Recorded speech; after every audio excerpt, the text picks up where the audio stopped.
This episode, I am joined once again by Robert McNamara to discuss the philosophy of Edith Stein, St. Teresa Benedicta of the Cross. I'd like to wish all my listeners, patrons, followers, and subscribers a very happy new year. And if you'd like to support the podcast or gain access to some exclusive content, please find links in the description below. Otherwise, please enjoy. So, Robert McNamara, thanks very much for joining us once again on Hermitix podcast.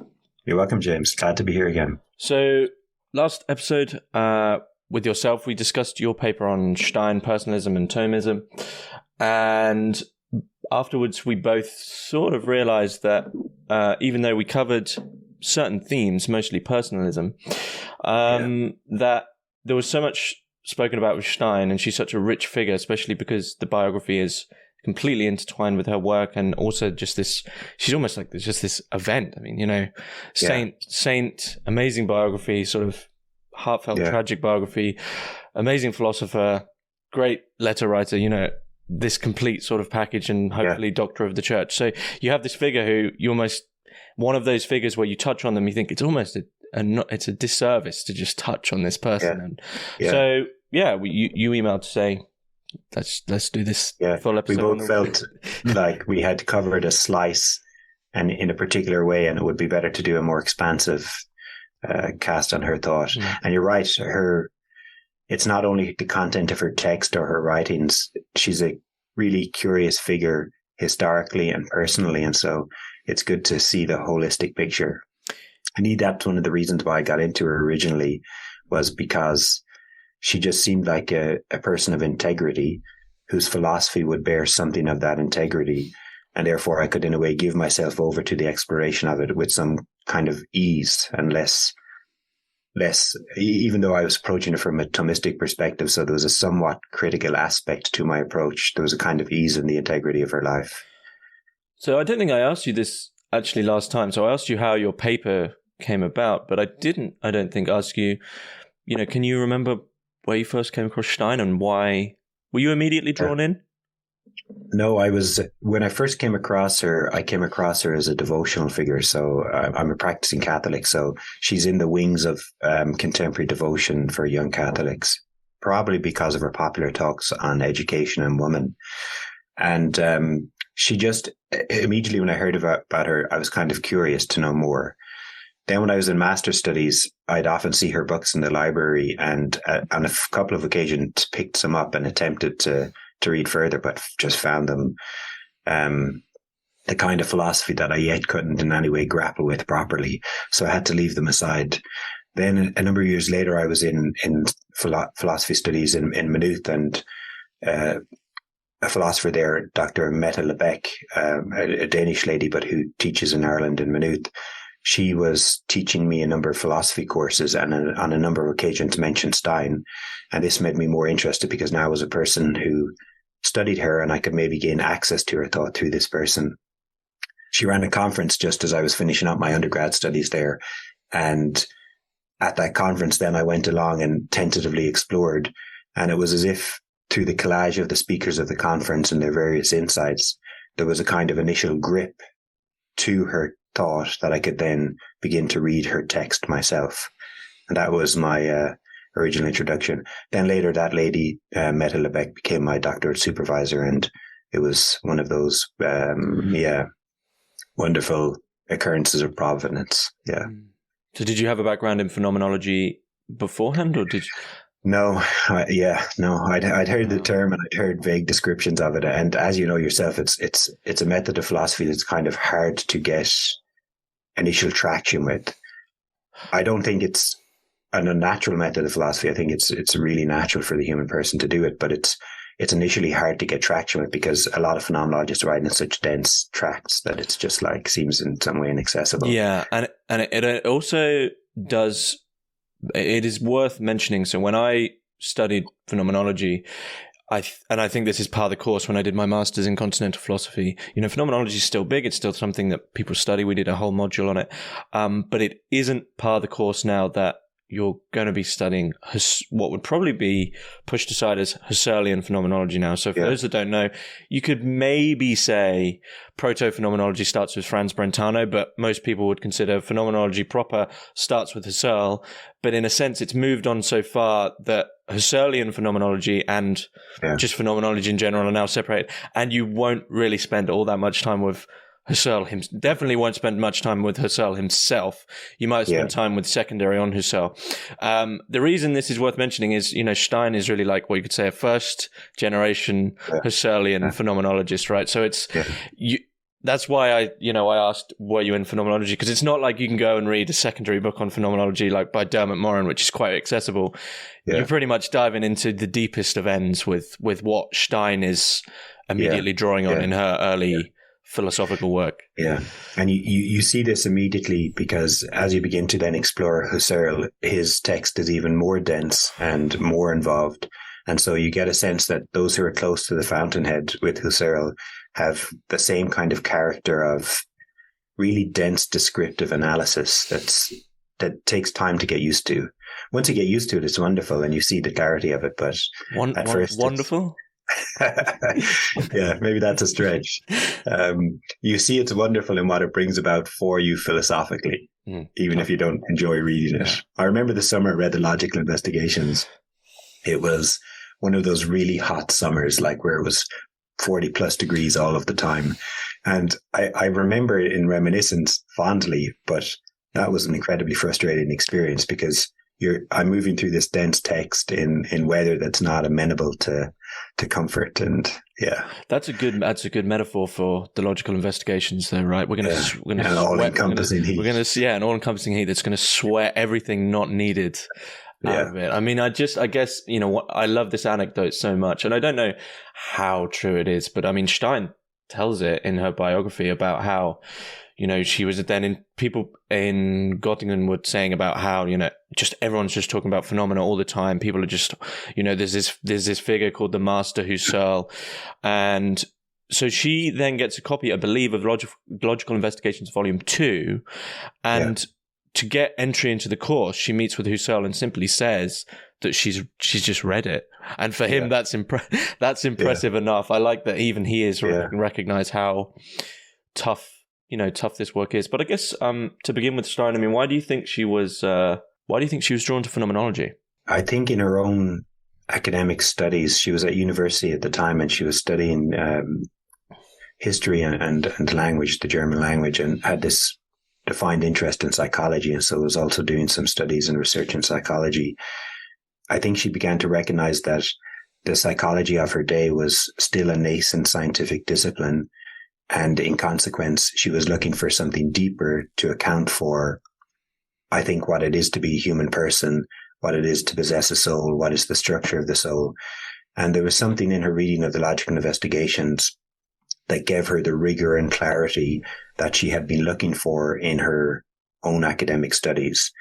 And I think she discovered, when you tell that story, it is interesting that not only she could read it, but read it in such a way that she saw that this was rigorous and clear, and therefore gain real insight into it. And I think it's perhaps because she was looking for that kind of rigor and clarity that when she found in the Logical Investigations, it was like a water to someone in the desert in a way. For me, it was like all-encompassing heat. For her, it was water for someone in the desert. Yeah, I don't know what it was for me. A mental block, positive, amnesia. Yeah. I do see, James, don't you? Though, like when you read it, there is a kind of clarity that's wrought for how you attend to your experience of the world. Or at least for me, the first time I read it, it was like I could get so far with it, and I could see it was clarifying certain things for me that I could trust that the remaining quantity of text that I couldn't yet penetrate was also of the same character. I think one thing to say about Husserl's place in philosophy in general, maybe, I don't know if you would agree with this, but I see philosophy in a way, in the history of philosophy, as you can take these quintessential texts or eras or people, even philosophers, who are in the tradition of philosophy, of like philosophy proper, maybe of let's get back to what's the truth. So I would say, Plato, Aristotle, taking a big leap. Actually, Thomas Aquinas is there as Plato, Aristotle, Thomas Aquinas, Descartes, Kant.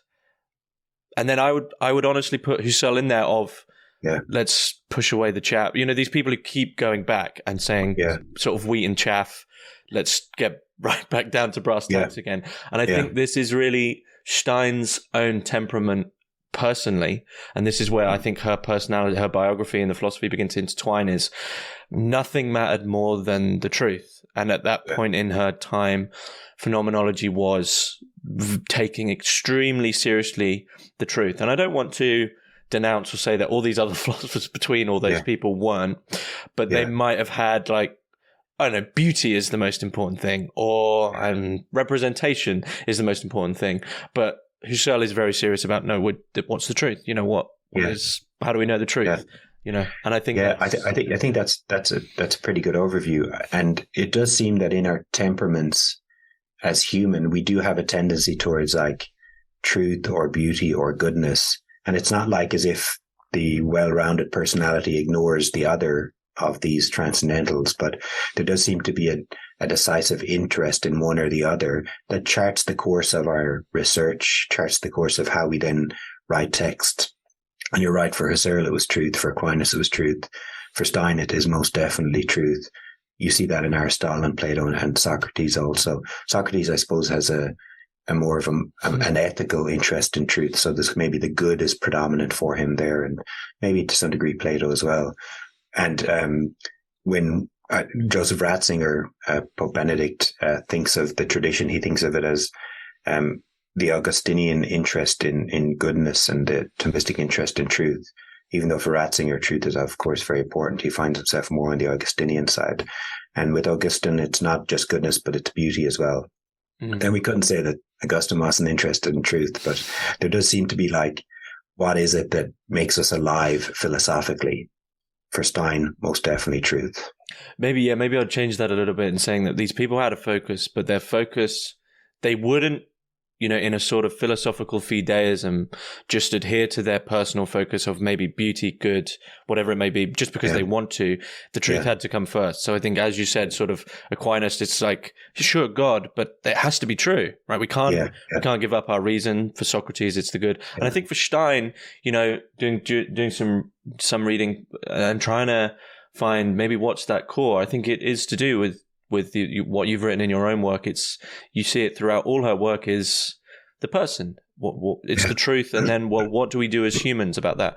And it's interesting when you mention about reading her work. I mean, I had the same thing. I jumped into her work. I jumped in right at the end. Actually, I jumped into the science of the cross. Okay, yeah. And then not a bad place to jump in. No, I think it's one of the best places to jump in. And then I jumped right back to empathy. And all the while reading these texts, it's very peculiar that Stein writes as a philosopher, and right near the end, she writes spiritually. But all the time, I find that she's actually really struggling to try write for someone else who maybe wants to just use these ideas. And it's really weird. Yeah. It's quite an odd experience reading her, because it's not completely academic. There's always this feeling of she's trying to get through to everyone. I think that's a good insight. She's certainly writing rigorous philosophy, but she surfaces with it so often to make it palatable that she's really trying to make herself understood, and understood to not just academic philosophers, but understood more broadly, because that coordination of the person and truth, in some way she sees the person at the center of the philosophical enterprise, and the truth of as the coordinating feature of that. And so she thinks about this, I think, for everyone and anyone. And you see it. You see it in the personal examples she gives in her text. She constantly returns to concrete examples. Some people would argue not frequently enough, but when she does, they're incredibly insightful. It's like all of this philosophical mining and then concretization of it, and then you have this insight. Then you also see it in her autobiography.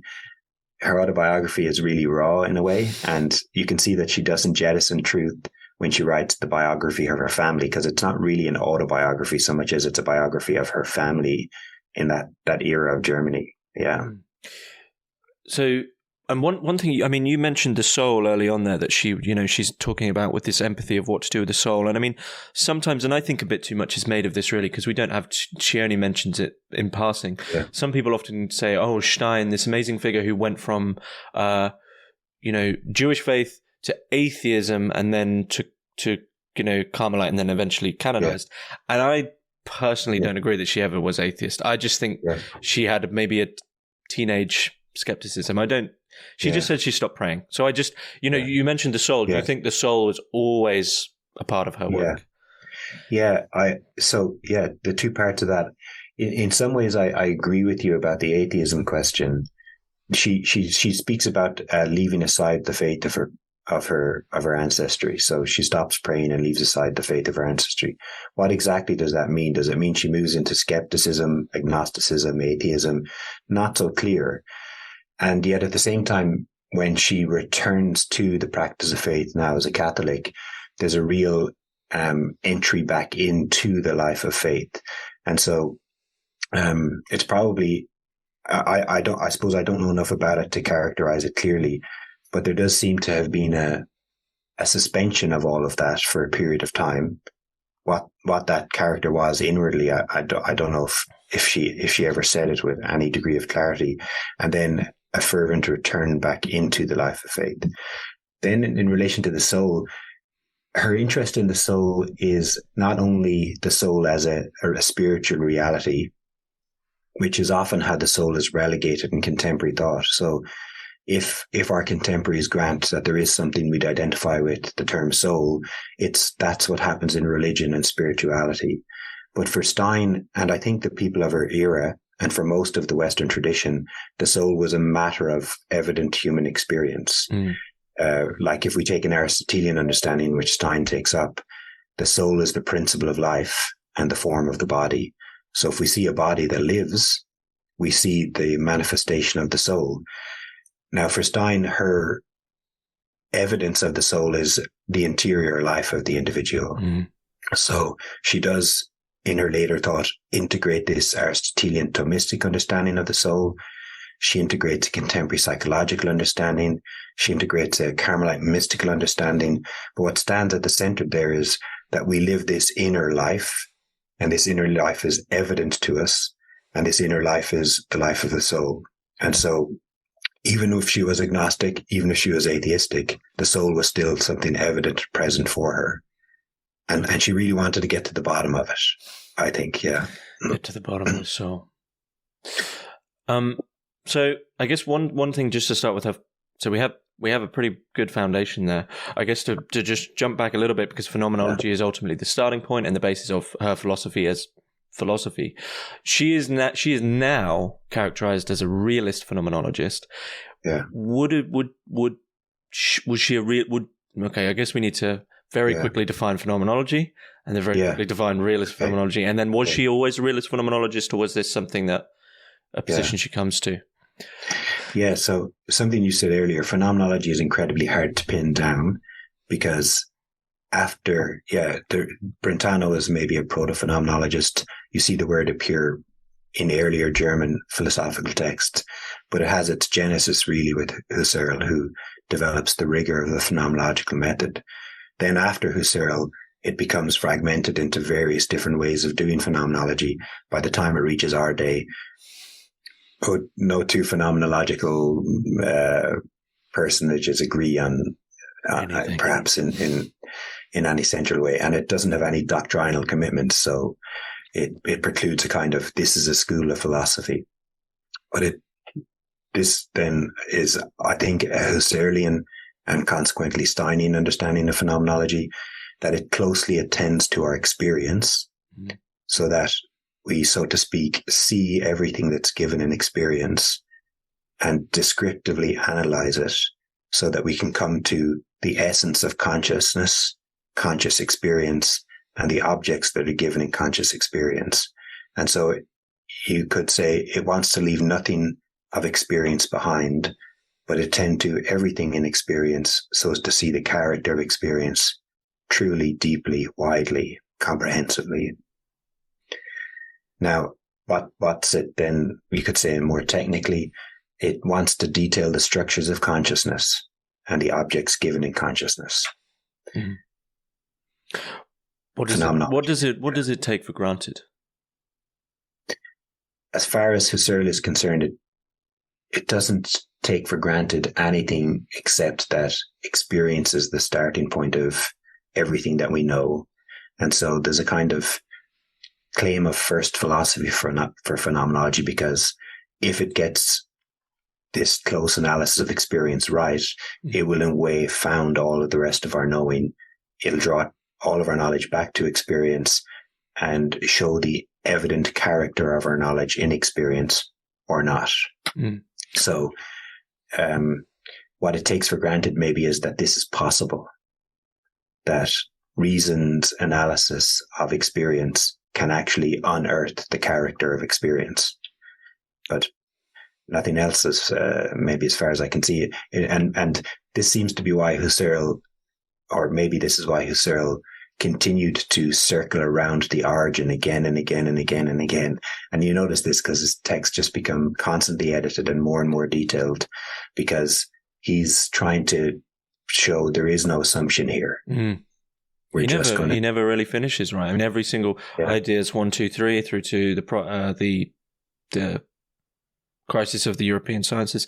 Yeah, it's I don't want to say. I guess it is a progression of thought, but I have respect for him in the sense that, as you said, he's. Yeah. What do you do with experience? Yeah. And there's a progression in the sense that it seems to be like a spiral deeper and deeper into the origin into what is primordially given in consciousness, and trying to get down to that root. Mm. But not a progression in a sense as it's circling the same area all the time. Mm. Yeah. I guess for most people would know Descartes, I think therefore I am, in terms of philosophical experience. So very briefly, how would this assumption of experiences, or we have to go off, differ from the cogito ergo sum? Yeah. So I suppose with the modern era and the Cartesian turn to the subject, Husserl follows in that tradition. There's a tension to the subject. And in attending to the subject, Husserl is interested in disclosing the structure of consciousness to see how consciousness contributes to the way we experience the objects of the world within which we are. Now, there's something similar to Descartes in this, in as much as the I am conscious is at the heart of it. So you have the Cartesian cogito, I think, and for Husserl it's the conscious I, or in his own writing, the pure I that is conscious, and the objects are given an intentional experience.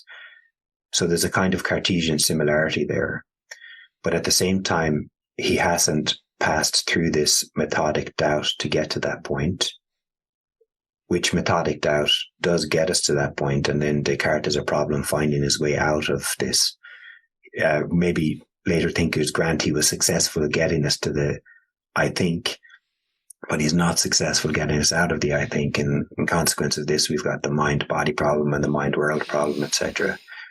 Now, for Husserl, there seems to be a methodic doubt, but rather what he's doing is suspending existential judgments and indeed all other philosophical judgments so that he can bring everything back to experience and see what's given, not so that he remains in perpetual doubt or suspension, but so that those judgments are justified in the evidence of experience.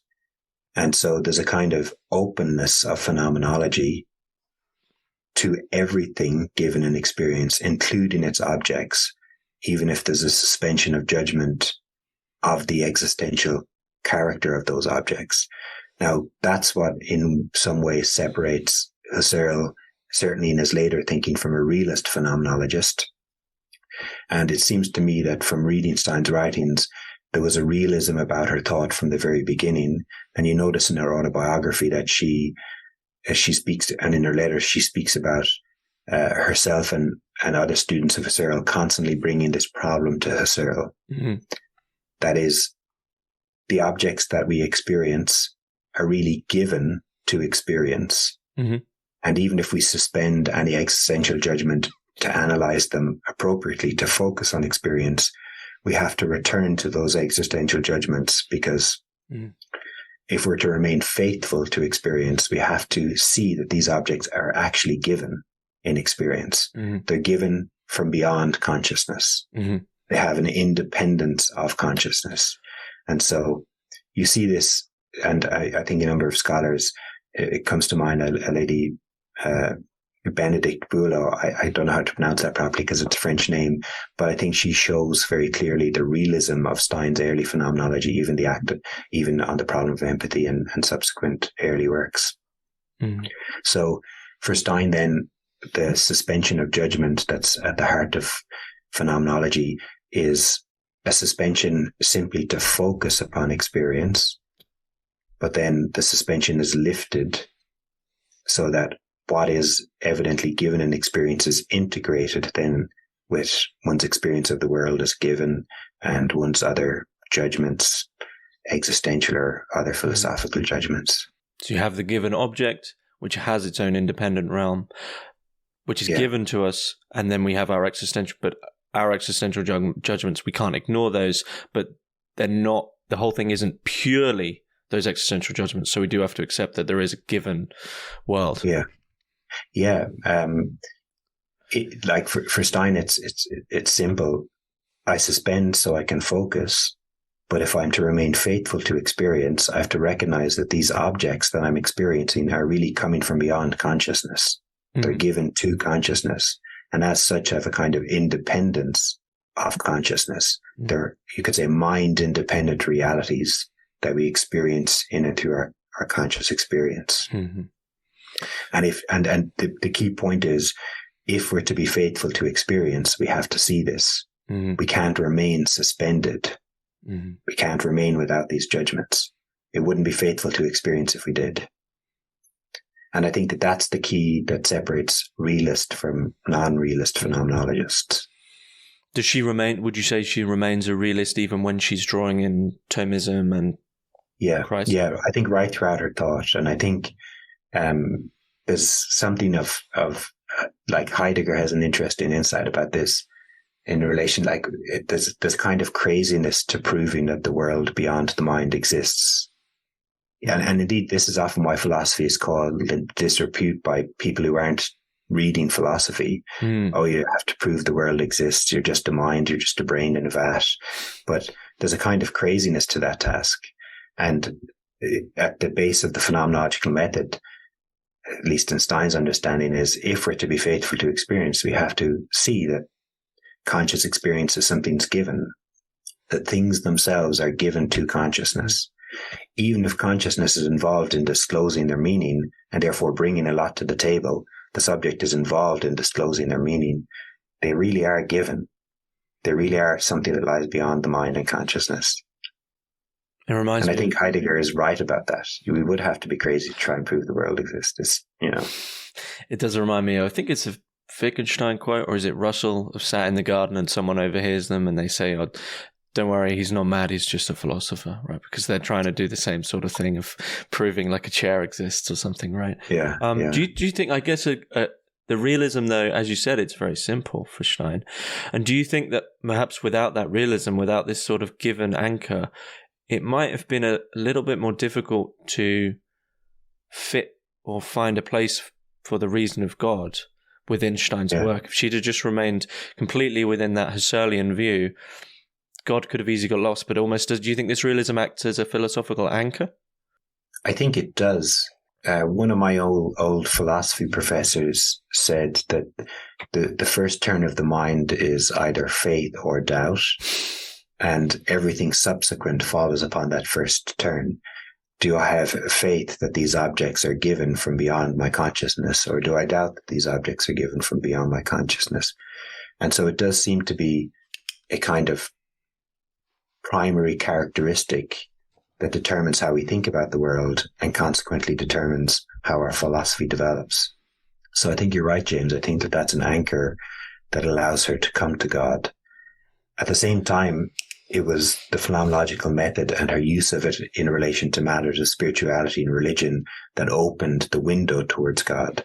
So there's something of Husserl's genius objectivity that has allowed Stein to reapproach the questions of God in an objective way and then discover, yes, he's there. There's something interesting there, maybe a small connection to make what you said about what your professor said to you, anything's either faith or doubt.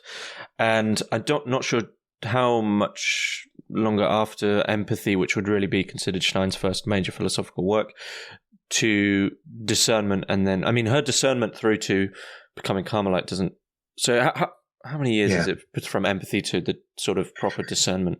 Yeah, so she completes Empathy in 1916. So she had begun it before the First World War and completes during the course of the First World War before its conclusion.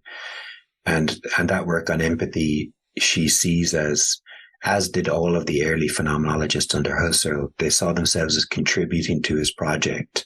Mm. So Husserl stands at the center and is doing the most foundational work. And then those around him are contributing to the project. And Stein's contribution, the one she thought was significant, is empathy. So our consciousness of the objects of experience aren't just of objects, but we become conscious of other subjects and of their experience too. And so this is important for Stein in terms of how we come to know the world. And it's also important for her realism, because in some profound way, the objective world is given for us as it is, because we're aware of other conscious subjects and their experience too. Now, then you move forward through a number of other early phenomenological works: psychic causality, individual and community, and investigation concerning the state. And during this period of time, Stein is approaching the religious question again with an open objectivity, and coming eventually to the practice of the Catholic faith, or to the conclusion that the Catholic faith is the true faith. On 1st of January 1922, she's baptized. And then in the course of that conversion, culminating in her baptism, you have a very clear sense in her that she wants to give herself over to God, which in the Catholic tradition is ultimately the religious state. So it seems to me her Carmelite vocation has already had its seedbed in her conversion, and she testifies to her desire to be totally set at the service of God. This is 1st of January when she was baptized? Yeah, which in the old calendar was the feast of the circumcision of Jesus, so a kind of a Catholic feast with a Jewish meaning, circumcision. I was also deciding when I was going to release this episode, so that's now decided. Okay, good. But one thing I was going to make, just to make that leap, I guess, philosophically, from what you were talking about in terms of the realism of faith and doubt, there's this sort of, I guess, biographically, we have the moment where she goes to Anna Reinach's house and picks off St. Teresa's autobiography, reads it, and decides... So Conrad Martius. But Anna Reinach was important as well for it. Anna Reinach was widowed, and it was the personal temperament of her bearing her cross, which helped with faith, Stein's faith, but it was Conrad Martius... picking St. Teresa's autobiography off the shelf and realizing this is the truth. Now, one comment I wanted to make in terms of this leap from this, as you said, faith or doubt in terms of philosophy, but a leap to the Carmelite tradition. When I think of the Carmelites, one thing I always think about with St. John of the Cross, with St. Teresa of Avila as well, is this point in their work. So we see this in St. John of the Cross with the dark night of the soul, and we see it in St. Teresa of Avila with the journey from the 6th to the 7th mansion, which most of us will never probably make. But ultimately, it's a decision of God or nothingness, or in a way, faith or doubt, of this moment of, okay, well, you've had all this experiential stuff. You've had all this experience, but there has to be this moment of, there has to be the leap. And it seems to me that maybe there's a connection there between Stein's finding of the truth in the Carmelite tradition and their adherence to, there is this point where you just make a leap of faith from experience, and experience as truth. There's a lot there, James. Apologies. It's in a way, I suppose, what comes to mind when you say that is that first turn of the mind is brought to completion in that moment of absolute surrender. So there's like you're taking steps all your life in the kind of bearing towards the world and ultimately bearing towards God. And at some point, there's a kind of ultimate surrender that culminates in union with God. Now, I think we feel that as a leap, and the Kierkegaardian idea of that leap of faith, I think we very much can have that as like an experiential descriptor of what it's like. And yet for Stein, and I think for others of the Catholic tradition, what's happening here is a kind of personal surrender, one person to another person, the person of the self to the person of God. And there is like, I know you exist. I know you're trustworthy. I know you're the truth. But it's still really difficult to surrender all of myself to you. And you see this in the course of Stein's life, like this progressive self-surrender that she endures. And I think it culminates then in her martyrdom. She's able to surrender her life unto death for the sake of Christ. And that's just a difficult thing that we experience, like a leap into the dark, even though we know there's a person there. We know God is there. We know that he's trustworthy. We know that he's true, but it's still difficult to let go of self in that way. And I think it truly is. And for Stein, it certainly was a personal surrender, her person to the person of Christ. And the faith that led her, maybe you asked earlier, what's the assumption of phenomenology? That, well, I suppose that the mind can't know. And there's a kind of faith in that. And that the mind can know the real. And the realest of the real is God. And that the mind can know God. And I can surrender myself to him. Traveling that path. It almost seems peculiar now, actually. I've never really thought about it this way. But Stein is such an intelligence-focused person, a cerebral figure who's, truth in the intelligent tradition. So it now almost seems peculiar that almost like 95% of the journey is reason and intelligence, but the thing that stands out is, as you said, the surrender of faith. And I mean, just to draw in the biography, her biography really is there's flags along the journey of basically the moments that stand out in her life are moments of surrender of anything worldly, almost, and it's almost always out of her decision, as if she made a decision otherwise, she wouldn't be wholly adhering to the truth that she found. So I'm in a way, I think the first one is, well, she has this life of academia and intelligence, but because she's a woman, she can't have it. And then eventually, because she's a Jew, she's not allowed it. And then also, well, she's found faith in Christ, but that means giving up a large part of the worldly relationship with her mother. And she also has a romance with, I can't remember, but that also gets given. So everything sort of almost quintessentially what would make the world, the keystones, marriage, familial love, academic career. These are, she had to make the choice every single time. And then eventually life, of course.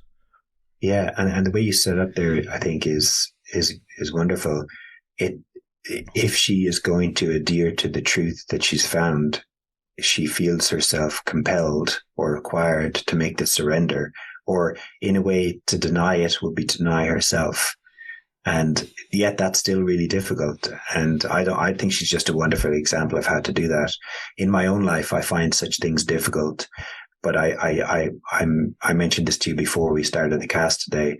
I'm trying to gradually give myself over to these kind of mini surrenders so that the bigger surrenders become possible. And so the biggest surrender eventually is made possible.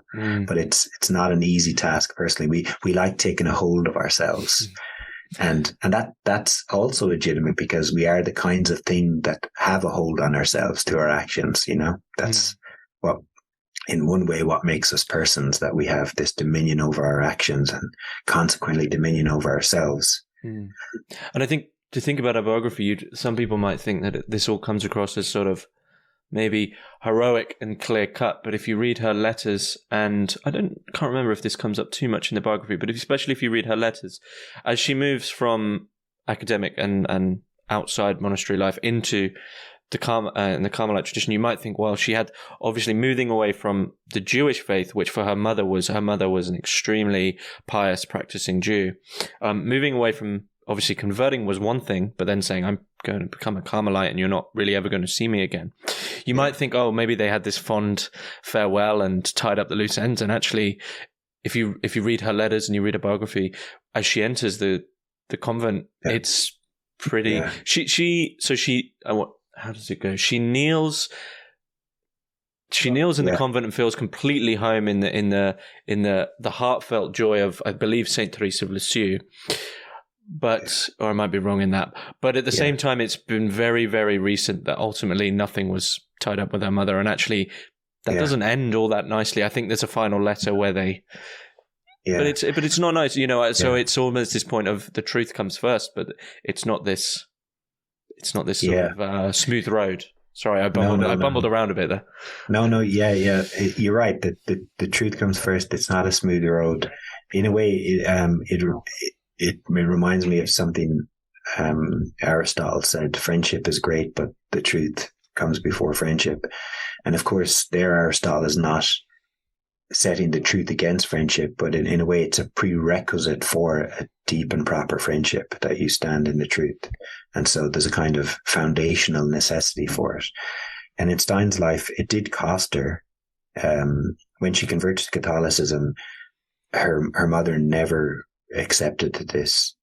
Many others of her family didn't understand nor accept it. Many of her philosophical peers, or the philosophical world more broadly, would have now seen her philosophy as impure in consequence of the dogma of the Catholic faith. And so there was a real jettisoning of many aspects that are significant parts of life. And when she enters the Carmelites, to my knowledge, none of her family attended her entry or clothing ceremony. She wrote a letter to her mother, I think weekly, while she was a Carmelite, without response. So there's bound to have been bound up with that a real sorrow, because when you read her autobiography, you see that her mother and her were incredibly close, and there was a real reverence for her as mother. And I suppose in Stein's surrender, she trusted that her surrender to truth in person would mean that truth in person wouldn't abandon her or all of that seeming problematic. Like, I don't know, I think we look back at the end of time and see that these things were worked out delicately, and will have been worked out delicately for those whom Stein loved. Her sacrifice wouldn't have, it would have been significant, I think, for those whom she loved, for their life, for their salvation. It's often said that God only gives you the battles that you're able to fight, and I think it's probably a testament to Stein's character that she could deal with all of this. It takes a serious tenacity to be able to go through this.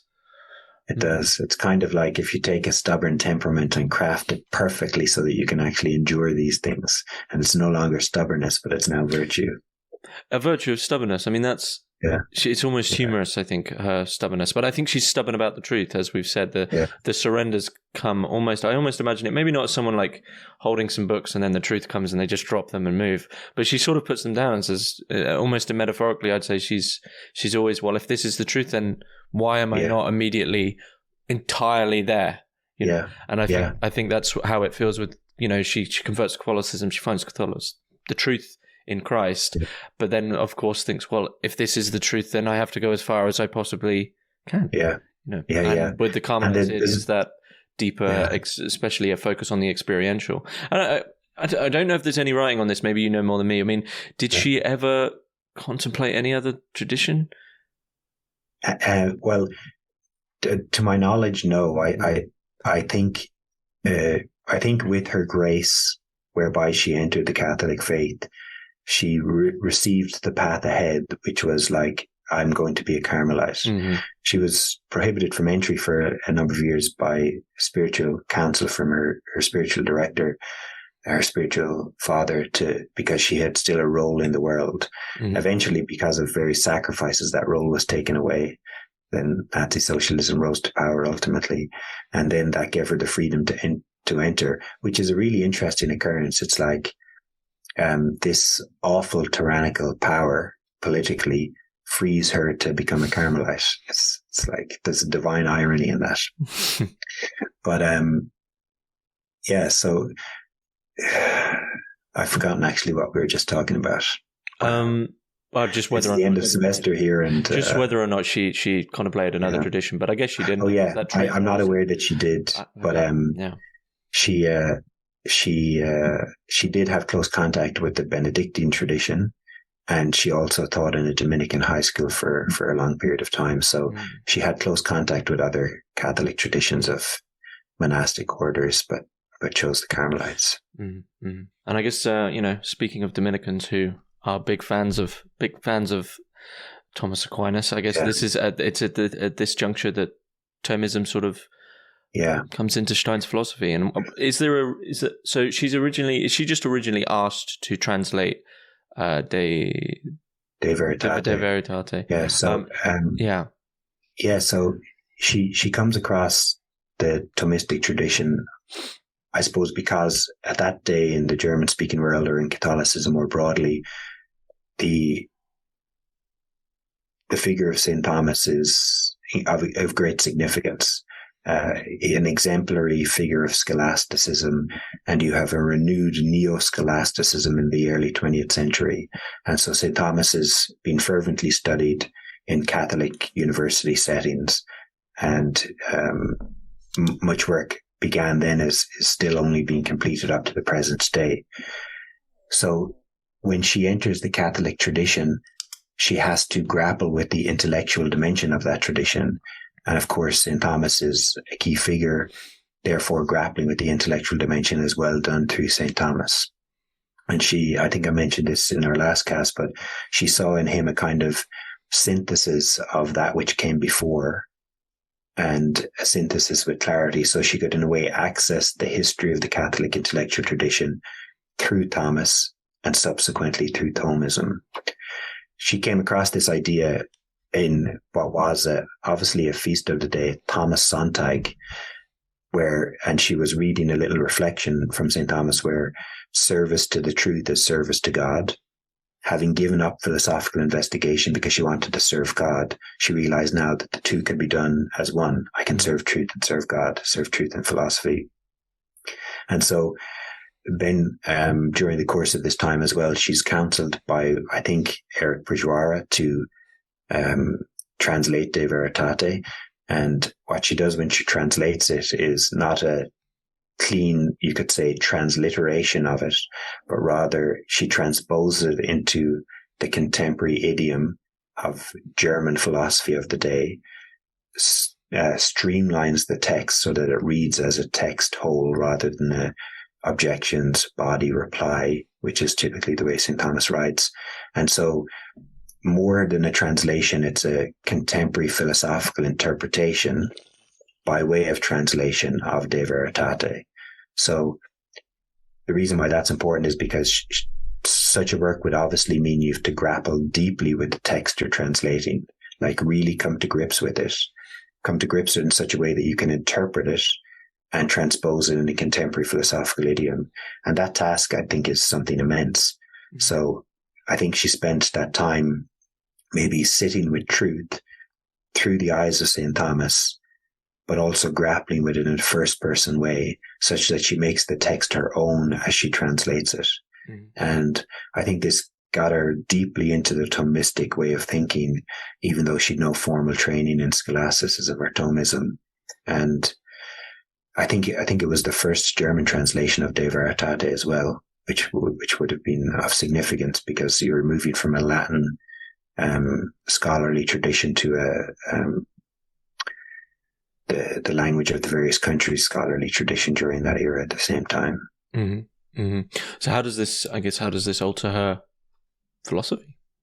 Yeah, so I suppose, and she writes this in her letters, she doesn't want her prior philosophical formation to remain sealed off from her engagement with the Catholic intellectual tradition. She's not a person of two minds. She always is like focus on the truth, synthesize what she's encountering with reference to the truth. So having been deeply formed in the phenomenological method and in Germanic philosophy of the contemporary era more broadly, she then engages the Catholic intellectual tradition from that perspective. And she is, you could say, got the truth at her focal point, is doing the method of phenomenology, engaging scholasticism, and seeing how they can be synthesized or integrated. And so I recently came across the thought that she could be called a phenomenological Thomist, in as much as she's doing Thomism, but with phenomenology as the undergirding method of philosophy. And that's an immense task. Like, you know this, James, as an autodidact, that it's one thing to get clear what a thinker thinks and see if you think the same. It's a whole other ballgame to get two very different ways of thinking and put them together and then see what you think. So the task that she set out upon is in a way unachievable by one person, but she sets out upon it with a kind of humble courage that she can contribute, even if in some small way, to the integration of these ways of doing philosophy. Mm-hmm. Mm-hmm. And she does it not only for like the sake of like the profession work of as a philosopher, but she really does have to grapple with it herself. Like her philosophical way of looking at truth as phenomenological. The Catholic intellectual tradition conceptualizes of the world in this way. How do I bring these together in myself? How do I make sense of it? So it was a real personal task for her as well as an academic or professional task. But it should be emphasized, I guess, that she is a phenomenologist Thomist, not a Thomist phenomenologist. Yeah. Or would you say that, do you think maybe they become equal, or does phenomenology always retain its foundation? Yeah. Well, this is the problem with labeling. In a way, we have to label things to get to grips with them. But I don't think she's easily labeled a purely phenomenologist, though she's certainly doing the phenomenological method, and I think faithfully. And she's certainly not easily labeled a Thomist, because this designation admits of various different interpretations, but she's certainly not a Thomist without further ado. I would think she's a Thomistically informed phenomenologist. She takes Thomism really seriously. She enters into engagement with it with fervor and is in a way able to give herself over to it. But she's also not afraid to critique it and to come to different conclusions than St. Thomas comes to. And of course, if you come to different conclusions and they're core conclusions, how's it then you can be called a Thomist? But at the same time, St. Thomas was really interested in the truth. So she's like St. Thomas in her interest in truth. And if that means disagreeing with him about a matter, I think he would say, well done. If in the end that turns out to be truly the case, or if that's what you actually think to be the case, you need to follow it. Yeah, and I think something else to just draw in biographically here. I mean, I think if it's your first time coming across Stein, I think we mentioned this in the last talk as well, you might think, wow, this all sounds extremely, almost intellectually arrogant and precocious. But when you read Stein and read her work and read her biography, it just does not come across like this at all. It's an extremely, as we've said before, if this is the truth, then I'll do the truth without reserve. And it doesn't, like you said, if I found an error in Thomas Aquinas, it's not me trying to beat Thomas Aquinas. We're both on this same path of the truth, so it doesn't matter. And it's almost there's no mention of ego. Doesn't really come through at all, actually. To think about it, which is really interesting, because she's got this defined focus on the individual right throughout her life and the significance of the individual person, and that of course includes her own person, but there's no egoism in it.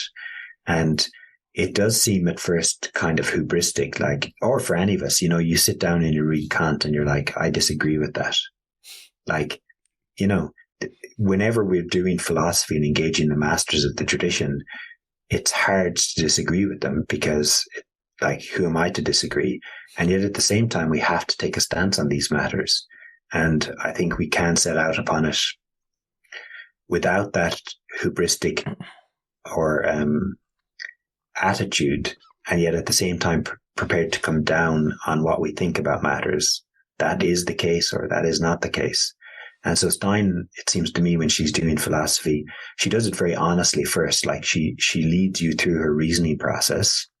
And then when she comes to a conclusion, it's okay, this is what I see to be the case from this process of thinking my way through it. And there's a humility to that. And the humility is, if I see this to be the case, I will assent to it. I will subordinate myself to the truth. That's great humility. If that means I'll disagree with you, Kant or Descartes or Aquinas or Augustine, so be it. I think, humility is ultimately, or you could say, radical honesty with yourself. Yeah. There is such a thing as a false humility, and to be humble is just to be, I guess for Stein, is to be as intellectually honest as you can be. Yeah, and she is intellectually incredibly talented, so she needs to assent to that truth. Yeah, and I think, as you said, she maybe not tried to avoid that, but she thought, well, I have to give myself over to God. And maybe that was the only point we could say that maybe she was not lying to herself, but wasn't fully on the path of complete humility. Like, it was actually humble for her to say, look, this is the gift I was given by the grace of God, to have this intelligence, this academic rigor. To not use it is somewhat dishonest. Yeah. And what you could think about that is the insight remains true. I am to give myself over to God, and that is to be wholehearted. If he is, then it makes perfect sense. Then later she discovers, I can give myself over totally as myself, which means doing philosophy, because that's the talent that God has crafted me for. And interestingly enough, when she enters the Carmelites, she also, again, in a way, gives up philosophy, but she's directed by the superior to continue her philosophical work, and then writes that wonderful Finite and Eternal Being, her magnus opus. Mm-hmm. So, there's, her religion and her philosophy don't stand antithetical. They're not against one another.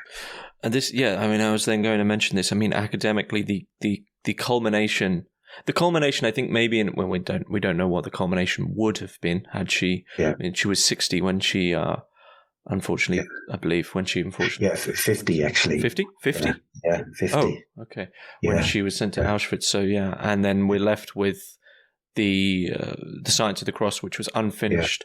But in a way, I guess we're lucky that we do have this. Well, not lucky, it's the grace of God, that we have this culmination, which is finite and eternal being. And it's, it was funny what you mentioned earlier about, to autodidactically understand Thomism and then phenomenology, that's one thing. Then to be intelligent enough to put the two together is another thing, and then to take it to another level is another thing. Finite and eternal being is really that and then some. But at the same time, it's Thomism, phenomenology, imbued with Catholic sort of tradition, bringing in Plato, Aristotle, Kant, Husserl, and then you might be thinking there's no way on earth I'm ever going to be able to understand this book. And such a book is described as written by a beginner for beginners. So it's quite apt that the academic culmination and end of her work is back to the person in a very non-egotistical. I've now learned, in a way, it's almost like I've now learned all this, and I want people to be able to understand and experience this. Yeah.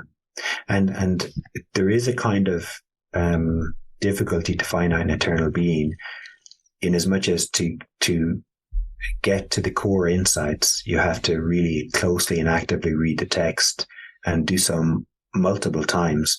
But it's also quite accessible. Like, as you're reading it, you can understand the text as it's progressing. You have to be focused and thoughtfully present, but it is an understandable text. Like, I wouldn't say it's coming out, I mentioned before, in a new translation. I don't know if it's later this year or next year, probably next year, but this, for the English speakers, will make the text again more accessible. First of all, you'll be able to purchase a copy without spending an absolute fortune. And then the text is a more faithful rendering of the German, so her thought will be more accessible. But this culmination of her thought, she does have this kind of intellectual ability to synthesize and to see the way that things can be synthesized. Because not only is it sometimes these two ideas, but the two ideas are coming from different perspectives. And so to synthesize those ideas is quite a task. And in Finite and Eternal Being, the three main ideas she's synthesizing are her phenomenological method of doing philosophy, the Thomistic tradition, and how it conceives of reality, and also the Carmelite mystical tradition, which shows up progressively in the text, but in particular when she's dealing with the soul and the individual at the very end of the text. And it's she's doing so in such a way that you can see the way she's proceeding, and therefore you can follow her and agree or disagree. So she's unveiling the path of her thinking as she's synthesizing these, and it really is a rich work that, as I said, you'll have to read multiple times to get to the bottom of. And I think as the Steinian scholars will be unpacking the work for many decades, if not centuries to come, especially if she's made a doctor of the church, it'll become an even more focused point of study. And her integration is pleasing because, we don't like to leave these things sealed off from one another. Like, I don't like if my Catholicism is sealed off from my way of living, or both of them are sealed off from my way of doing philosophy. We want to integrate these things, and to have someone who's doing that integration in a way for us so we can actually begin to do that integration ourselves, I think is just such a worthwhile task. And there's a humility to doing it, because you're going to get it wrong. Like phenomenologists of her day didn't like finite and eternal being. Thomists of her day didn't like finite and eternal being. So she's in a way going to offend everyone by the task. And yet it's a worthwhile task for her to have done. She wouldn't consider it offensive. She'd just consider it the truth. Yeah. Mm. Do you think so? After this, we then have Science of the Cross. It's just the Science of the Cross after Finite and Eternal Being, which is more to do with strictly a commentary on St. John of the Cross and the Carmelite tradition. Yeah. So there was an anniversary celebration of St. John of the Cross, and she was asked by her community to do this reflection on the doctrine of St. John. And the result is the Science of the Cross, partially completed, left behind in Echt in Holland, which she's taken by the Nazi socialist military to Auschwitz for her death. And the most interesting aspect of this work for me, which is certainly implied in John's work, but becomes more clear, St. John's work, but becomes more clear in Stein's thought, is the idea that there's actually a science of the cross. So science is usually a general body of teaching about a particular area of reality, but the science of the cross is going to be different. It's going to be particular. It's going to be individual. Mm. So you can't learn the science of the cross as a general theoretical structure. You enter into the science of the cross and learn it in a first-person experiential way. So you think of the Christian doctrine of bearing your cross. In the acceptance of the bearing of your cross, you come to understand the science of the cross. It's first-person experiential. It can't be merely theorized. It crafts you as an individual. It crafts your relationship to Christ in a personal way. And it's the science we learn by living life with the sufferings that we have, with some kind of nobility, with some kind of acceptance and some kind of humility before what we're being taught and what God is making of us through the process. And I think that that's such a beautiful idea. The science of the cross is God meaningfully crafting the individual for eternity. And this science will be particular. It will be individual. It'll be for James. It'll be for Robert. It'll be for Edith. And it makes all of the sufferings of life incredibly meaningful. One of the most difficult parts of suffering, as we all know, is how meaningless it sometimes seems, and how random and how problematic, and why me. But if like Edith Stein, we can in some way begin to embrace it with some degree of humility and nobility, then there really is a gem to be found there. I'm not sure I can find a better way to sort of finish. So I think last time you said that Science of the Cross would actually be a good place to begin with Stein, and also some, as of yet, they're translated but not published talks on education. Yeah, so there's a talk on education. It's translated and published. It's called The Truth and Clarity in Teaching and Education. And to my mind, it's a wonderful introduction because it's short. It's a discrete whole. It contains many of the distilled fruits of her thought. And so it's a wonderful, I think you can find it if you Google it. It's probably available online. But yeah, the Science of the Cross is a good place to start because it's an understandable text, even though it's the last text.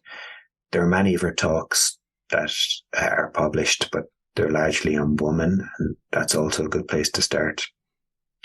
One of the reasons why it's good is, even if you're not interested in the gender question, her distilled anthropology shows up there. And if you have an eye to see it, you will pick it out. And she did a lot of anthropological thought in the 30s when these talks were given. So you find access to her thought there. I don't think I mentioned this last time, but there's a short, her fictional dialogue of Husserl and Aquinas is also a wonderful place to start. And it seems, it's so readable. It's at first hard to see the density of thought that's contained in it. And it seems to me that this dialogue is like the miniature seedbed of finite and eternal being. Finite and eternal being is the unfolding tree of this like seedbed. So if you read that work and wait with it, the fictional dialogue, it's in English translation in Text, Knowledge and Faith. And so I'd really recommend that to any of your listeners. Knowledge and Faith. Okay.